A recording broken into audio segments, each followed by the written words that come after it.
Welcome back to Close Up. The First in the Nation primary will be back in the headlines again this week as the DNC Rules and Bylaws Committee meets on Saturday in sunny San Juan, Puerto Rico. About a dozen states have applied to vote in the early window. New Hampshire is one of them, but one of only two applicants from the Northeast region. Delaware is the other. But a real discussion is going to begin within the Democratic Party about New Hampshire and other states and who gets to go first.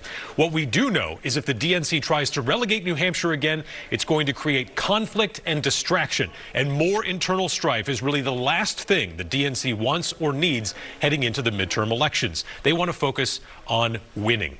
Now, the institutional structure of the New Hampshire primary showed in 2023 and 2024 it can withstand the biggest possible political attack from the President of the United States of America. And let's just put that into context.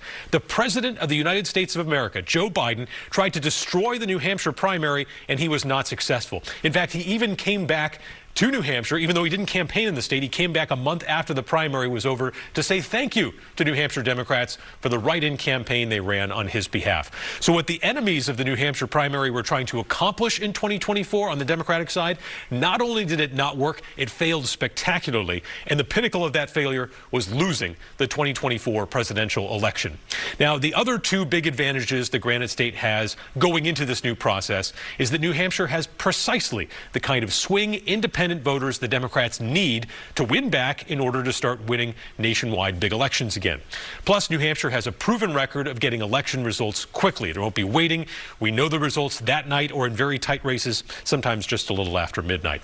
So Democrats don't want another process fight. They want to find a new champion, a presidential nominee in the most direct route possible. They want a winner. And increasingly, once again, it looks like the best way for them to do that is through New Hampshire. That wraps up this edition of Close Up New Hampshire. Thanks for watching. Have a great Sunday.